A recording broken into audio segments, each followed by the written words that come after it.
Hello students, welcome to my channel study with Mala ma'am. Students, आज के इस video में मैं जो है उन बच्चों के लिए न्यूमेरिकल क्वेश्चन लेकर आ रही हूँ जो बच्चे 12th के बाद किसी भी कंपटीशन एग्ज़ाम का प्रिपरेशन कर रहे हैं। ठीक है, तो ये जो हमारा जो केमिस्ट्री का जो क्लास 11th का जो फर्स्ट चैप्टर है, some basic concept of chemistry, रसायन विज्ञान की कुछ मूल अवधारणाएं। ठीक है, उस मतलब उसी से रिलेटेड जो टॉपिक है उनके अंदर, ठीक है, उससे रिलेटेड मैं न्यूमेरिकल क्वेश्चन आप लोग को करवाऊंगी। ठीक है, अगर आप 12th के बाद कोई भी कंपटीशन एग्ज़ाम प्रिपेयर कर रहे हैं, चाहे आप नीट का दिला रहे हैं या जेयू का, तो मैं जो टॉपिक वाइज उनके न्यूमेरिकल्स आपको करवाऊंगी। ठीक है, तो इससे पहले मैं उसका कंसेप्ट भी आपको बताऊँगी, तो इसलिए आप लोग से रिक्वेस्ट है कि वीडियो को कंप्लीट देखें ताकि आप लोग को समझ में आ जाए। तो हमारा जो फर्स्ट चैप्टर हमने बताया, some basic concept of chemistry, रसायन विज्ञान की कुछ मूल अवधारणाएं। ठीक है, इन पे बात करते हैं। तो इनके अंदर का जो एक टॉपिक है लॉ ऑफ केमिकल कंपोजिशन। ठीक है, रासायनिक संयोजन के नियम। इसके अंदर हम क्या पढ़ते हैं, इसके अंदर ये है कोई भी केमिकल रिएक्शन अगर होता है, कोई भी कंपाउंड बनता है, तो वो किसी न किसी कंसेप्ट पर बेस होता है। ठीक है, वो किसी न किसी लॉ के तहत ही वो केमिकल कंपाउंड का फॉर्मेशन होता है। ठीक है, तो इसी लॉ को हमको यहाँ पे पढ़ना है। तो इसके जो है 5 नियम जो है आप लोग के बुक्स में दिए हुए हैं, तो एक एक करके हम उस लॉ को करेंगे और उसके बाद जो है हम उसका न्यूमेरिकल्स करेंगे। तो फर्स्ट जो है ये हमारा है द्रव्यमान संरक्षण का नियम। ठीक है, इसे हम कहते हैं पदार्थ की अविनाशिता का नियम या law of conservation of mass. ठीक है, अब सेकंड जो हमारा है वो है स्थिर अनुपात का नियम, जिसे हम लॉ ऑफ कांस्टेंट और डेफिनेट प्रपोर्शन के नाम से भी जानते हैं। थर्ड है हमारा गुणित अनुपात का नियम। ठीक है, जिसे हम लॉ ऑफ मल्टीपल प्रपोर्शन के नाम से जाना जाते हैं। और फोर्थ जो हमारा है वो है व्युत्क्रम अनुपात या तुल्यांक समानुपात का नियम, लॉ ऑफ रेसिप्रोकल प्रपोर्शन और इक्विवेलेंट प्रपोर्शन। नेक्स्ट है हमारा गेलुसाक का गैस आयतन संबंधी नियम, गेलुसाक लॉ ऑफ गैसियस वॉल्यूम। तो ये 5 लॉ हैं। तो सबसे फर्स्ट जो है आपको तो समझ में आ गया होगा, कोई भी केमिकल जो है आपस में जब कंबाइन हो रहे हैं और प्रोडक्ट बना रहे हैं तो वो किस किस लॉ को फॉलो कर रहे हैं, हमको ये पढ़ना है। ठीक है, तो यहाँ पे जो हमारा फर्स्ट लॉ है वो है द्रव्यमान संरक्षण का नियम। तो इसके पहले इसकी परिभाषा देखते हैं। एक्चुअल में law of conservation of mass होता क्या है, तो जैसे ही कि आप नाम से समझ रहे होंगे, इसमें मास क्या होता है, कंजर्व होता है। ठीक है, किसी भी मैटर का मास जो होता है वो कंजर्व होता है। कंजर्व का मतलब उसे हम डिस्ट्रॉय या ख़त्म नहीं कर सकते हैं, तो ये इस लॉ को बताता है, law of conservation of mass. ठीक है, तो आइए डेफिनेशन देखते हैं। रासायनिक परिवर्तन में द्रव्य, कोई भी मैटर जो होता है जब उनमें केमिकल चेंजेस होती है तो ना तो द्रव्य उत्पन्न होता है और ना ही नष्ट। ठीक है, मैटर को ना ही हम प्रोड्यूस कर रहे हैं और ना ही उसे हम ख़त्म कर सकते हैं। ठीक है, उसका केवल रूप या अवस्था में ही परिवर्तन होता है। ठीक है, हम देखते हैं कि कुछ नया पदार्थ बन जाता है, कोई भी केमिकल रिएक्शन जब होता है तो उनमें कुछ नया पदार्थ बनता है, वो पूरी तरीके से वो नष्ट नहीं हो सकता है। यही लॉ जो है वो क्या कह रहा है, law of conservation of mass, द्रव्यमान जो होती है वो हमेशा संरक्षित होती है। ठीक है, तो इसके लिए कुछ प्रयोग थे। ठीक है, कुछ साइंटिस्ट ने कुछ एक्सपेरिमेंट दिया, उनको हम देखते हैं। ठीक है, 1789 में जो लेवॉयसियर थे, आप लोगों ने उनका नाम सुना होगा, उन्होंने इस लॉ को बताया कि जो होती है सभी भौतिक एवं रासायनिक परिवर्तन में भाग लेने वाले पदार्थों का कुल द्रव्यमान, ठीक है, परिवर्तन के पश्चात बने हुए द्रव्यमानों के कुल द्रव्यमान के बराबर होता है। मतलब इसमें क्या कह रहा है, जो रिएक्टेंट रहेगा, ठीक है, उसका द्रव्यमान और जो प्रोडक्ट बना है उसका द्रव्यमान क्या रहेगा, बराबर रहेगा। तो इस लॉ के अकॉर्डिंग उन्होंने कुछ छोटे मोटे एक्सपेरिमेंट किए और अदर भी साइंटिस्ट थे, ठीक है, लैंडोल्स्ट भी थे, जिन्होंने भी एक प्रैक्टिकल किया और बताया। तो फर्स्ट जैसे कि आप लोगों ने देखा होगा, जब मोमबत्ती जलती है तो हमें ऐसा लगता है कि वो ख़त्म हो रही है, नष्ट हो रही है, पर वास्तव में उसका नाश नहीं होता है। ठीक है, मोमबत्ती का जो वाष्प है और कार्बन डाइऑक्साइड है, ठीक है, वो सब वायुमंडल में मिल जाते हैं। ठीक है, और इसके अलावा एक और एक्सपेरिमेंट है यहाँ पे, जो है फास्फोरस का दहन। ठीक है, ये जो है फास्फोरस का दहन कैसे होता है ये देखते हैं हम। अगर हम क्या करते हैं, एक जो है राउंड बॉटम फ्लास्क लिए, और उस राउंड बॉटम फ्लास्क में हम जो है रेत लेकर उसमें क्या करते हैं, फास्फोरस डालते हैं। ठीक है, अब उसके बाद जब यहाँ पे रिएक्शन होता है, ठीक है, तब जो है फास्फोरस का जब हम इसका पहले हम क्या करते हैं, वेट जो है वो ज्ञात कर लेते हैं। ठीक है, उसके बाद हम क्या करते हैं, इसको पैक कर देते हैं, है ना। पहले इसको हम वेट कर लिए, उसके बाद हमने इसको पैक कर लिया। उसके बाद इसके अंदर जो होती है, फ्लास्क के अंदर जो होती है रिएक्शन होता है। ठीक है, जिससे हम मतलब इसको हीट करेंगे। जब हम इसको दहन का मतलब है एयर, जो है हम इसको हीट करेंगे, थोड़ा सा गर्म करेंगे, तब होता क्या है, फास्फोरस जो होता है वो जलने लगता है। ठीक है, और जो फ्लास्क में जो वायु है वो फास्फोरस के जलने से क्या बना लेती है, P2O5। ठीक है, फास्फोरस पेंटाऑक्साइड बना लेती है। ठीक है, तो इसका एक नया पदार्थ का फॉर्मेशन हो गया है। ठीक है, अब उसके बाद हम क्या करते हैं, इस फ्लास्क को ठंडा कर लेते हैं, और ठंडा करने के बाद हम पुनः क्या करते हैं, पुनः जो है इसका द्रव्यमान ज्ञात करते हैं। फिर से इसको हम क्या करते हैं, मेज़र करते हैं। तब हम देखते हैं कि इसको फिर से मेज़र करने में, और पहले जब हमने इसको मेज़र किया था, अभिक्रिया के पहले तथा अभिक्रिया के बाद इनका जो है द्रव्यमान हमको बराबर मिलता है। तो ये जो है law of conservation of mass को प्रूफ करता है। उसके बाद जो एक साइंटिस्ट थे, ठीक है, उन्होंने भी इसको प्रूफ किया, लैंडोल्ट ने। ठीक है, तो उन्होंने कैसा किया है तो ये देखते हैं।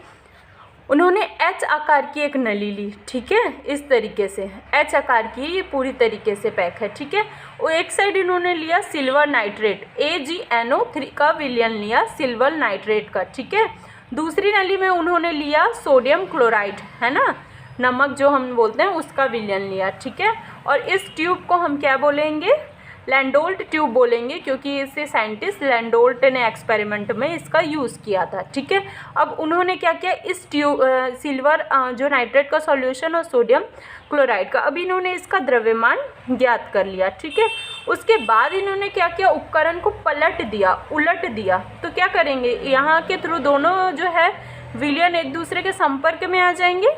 ठीक है, और एक दूसरे से मिल जाएंगे, अभिक्रिया होगी इनमें। तो इनमें अभिक्रिया कुछ इस प्रकार से होती है। यहाँ पे आप देख सकते हैं, यहाँ पे क्या होता है, जो हमारा NaCl और सोडियम नाइट्रेट दोनों जो पहले क्या थे, एक्वस सॉल्यूशन में थे। ठीक है, एक्वस सॉल्यूशन में थे। जब दोनों मिल गए, ठीक है, इस नली के थ्रू जब हमने पलट दिया तो दोनों एक दूसरे में मिल जाएंगे। तब क्या बना है, सिल्वर क्लोराइड बना है, AgCl बना है। ठीक है, और ये जो है AgCl जो कि सॉलिड स्टेट में मिलेगा हमको, श्वेत अवक्षेप के रूप में ये हमको प्राप्त होगा। ठीक है, श्वेत अवक्षेप के रूप में ये हमको प्राप्त होगा, और हमें क्या मिलेगा, सोडियम नाइट्रेट जो है वो एक्वस सॉल्यूशन के फॉर्म में मिलेगा। तो हमको पता है नया पदार्थ बन गया, अभिक्रिया हुई, लेकिन इसके बाद हम क्या करेंगे, अभिक्रिया के बाद इसका द्रव्यमान ज्ञात करते हैं। तो इनके द्रव्यमान में कोई भी अंतर नहीं आया। ठीक है, तो इससे हमको पता चल गया कि जो अब रासायनिक अभिक्रियाएं होती हैं तो उसमें क्या होता है, द्रव्यमान संरक्षित होता है। ठीक है, अब ये आपको पता चल गया है। तो अब हम इसके बेस पर एक जो है न्यूमेरिकल्स देखते हैं। ठीक है, तो यहाँ पे है 35 ग्राम कैल्शियम कार्बोनेट को गर्म करने पर NTP पर 5.6 लीटर कार्बन डाइऑक्साइड प्राप्त होता है और 14 ग्राम कैल्शियम ऑक्साइड बचा रह जाता है। तो दिखाइए कि इन आंकड़ों से कौन से रासायनिक अभिक्रिया के नियम की पुष्टि होती है। तो आप लोगों ने क्वेश्चन पढ़ लिया होगा। जो है 25 ग्राम क्या है, 25 ग्राम क्या है हमारा, ये कैल्शियम कार्बोनेट है। ठीक है, अब जब हम अभिक्रिया करवाएं तो 5.6 लीटर कार्बन डाइऑक्साइड प्राप्त होता है। ठीक है, और 14 ग्राम क्या है, कैल्शियम ऑक्साइड बचा रह जाता है, मतलब 14 ग्राम ये बचा रह गया। और इसकी जो है वो नॉर्मल टेम्परेचर एंड प्रेशर पर 5.6 लीटर ये प्राप्त हुआ। अब हमें तो सबसे पहले हमको कार्बन डाइऑक्साइड की क्वांटिटी हमको पता करनी है इसमें। ठीक है, ताकि हमको पता चलेगा कि दोनों रिएक्शन जो है वो द्रव्यमान दोनों में बराबर है कि नहीं है। तो एवोगैड्रो के नियम से गैस का 1 ग्राम अणु NTP पर 22.4 लीटर स्थान गिरता है। तो 1 ग्राम, ठीक है, 1 ग्राम अणु, 1 ग्राम की जब बात होती है तब वो कितना स्थान गिरता है, 22.4 लीटर। तो यहाँ पे तो यहाँ पे कितना जो है अणु जो है, तो पहले 1 ग्राम का जो वेट हम निकाल लेते हैं। तो जब 22.4 लीटर में एक अणु की बात हो रही है तो वो हमें पता है कार्बन डाइऑक्साइड का द्रव्यमान कितना होता है, 44 ग्राम होता है। ये आप निकाल सकते हैं, ठीक है। इसमें जो है कार्बन का जो 12 और ऑक्सीजन का जो वेट होता है 16 गुणे 2, ठीक है, 12 प्लस 32, ठीक है। तो 12 और 32 कितना हो गया हमारा, 44, ठीक है। तो यहाँ पे हमें जब बता दिया गया है पहले से ही कि एनटीपी पर जो होता है 1 ग्राम के लिए तो 44 ग्राम, तो 1 ग्राम जो है 22.4 होते हैं। तो 22.4 के लिए 44 ग्राम हुए अणु, तो 5.6 लीटर यहाँ पे बात हो रही है कार्बन डाइऑक्साइड की। तो 5.6 लीटर का द्रव्यमान ज्ञात करने के लिए हमें उसका जो एक का जो द्रव्यमान है एक अणु के लिए, ठीक है, गुणित हम क्या करेंगे, हमें जितने का निकालना है, ठीक है, और बट्टे में हम क्या करेंगे, जो हमारा एक के लिए होता है द्रव्यमान 22.4, ठीक है। तो इसको हमें सॉल्व करने पे 11 ग्राम मिल गया, ठीक है। तो 11 ग्राम हमको क्या मिल गया, कार्बन डाइऑक्साइड मिल गया, ठीक है। अब हम प्लस कर देते हैं, तो कैल्शियम कार्बोनेट मिला 14 ग्राम, 11 ग्राम मिला हमको कार्बन डाइऑक्साइड। तो 11 और 14 कुल मिलाकर कितने हो गए, 25 ग्राम हो गए, ठीक है। कैल्शियम कार्बोनेट 14 था और 11 ग्राम वो, तो टोटल हमें 25 ग्राम हो गए।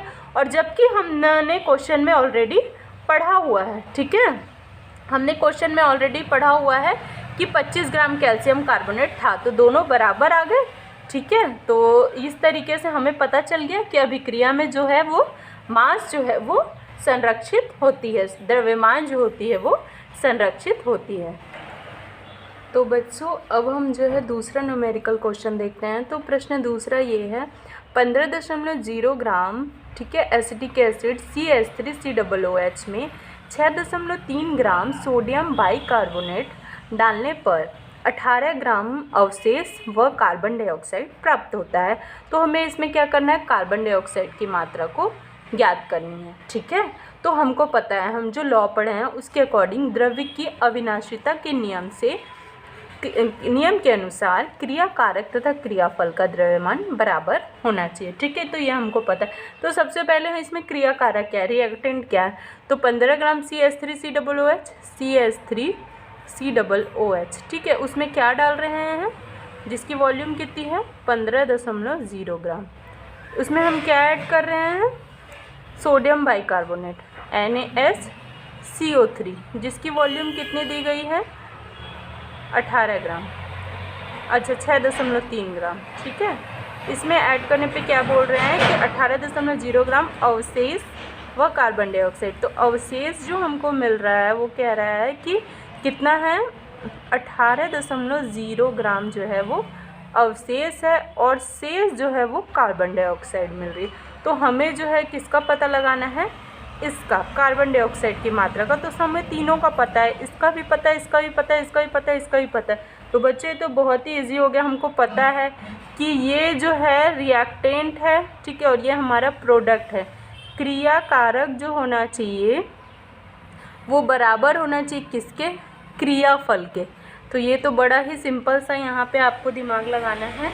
तो सबसे पहले हम क्रिया कारकों का द्रव्यमान देख लेंगे, ठीक है। क्रिया कारक का द्रव्यमान तो कितना हो जाएगा, क्रिया कारक का द्रव्यमान 15.0 प्लस जो हो जाएगा 6.3, मतलब यहाँ पे आ जाएगा 21.3 ग्राम, ठीक है।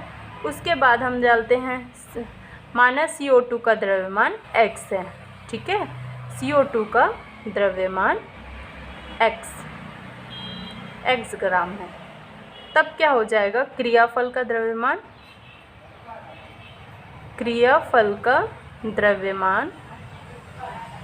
बराबर 18.0 प्लस x ग्राम होगा, ये हमको पता है। अब हम इसमें से जो है वो माइनस कर देंगे, तब क्रियाफल का द्रव्यमान कितना था, 18 प्लस x बराबर 21, दोनों बराबर आना चाहिए। तो x बराबर 21.3 माइनस 18.0, 3.3 ग्राम जो हमारा हो जाएगा वो क्या हो जाएगा हमारा आंसर हो जाएगा। ठीक है, सिंपल सी बात थी, हमने इन दोनों को प्लस कर दिया। ठीक है, टोटल कितना आ रहा था हमारा, इन दोनों को प्लस करके हमने इसको में माइनस कर दिया, तब हमको इसका पता चल गया। ठीक है, अच्छा बच्चों, आप लोग को नहीं दिख रहा था क्या? अब आप देख सकते हैं। तो इस तरीके से ये सॉल्व हो जाएगा। अब इसके बाद जो है हम जो हमारा जो सेकेंड लॉ है, ठीक है, स्थिर या निश्चित अनुपात का नियम, उसको करेंगे। Thanks for watching. और आप लोग को जो है इस वीडियो को ज़्यादा से ज़्यादा शेयर करें ताकि जिनको ज़रूरत है उन तक ये पहुँच जाए।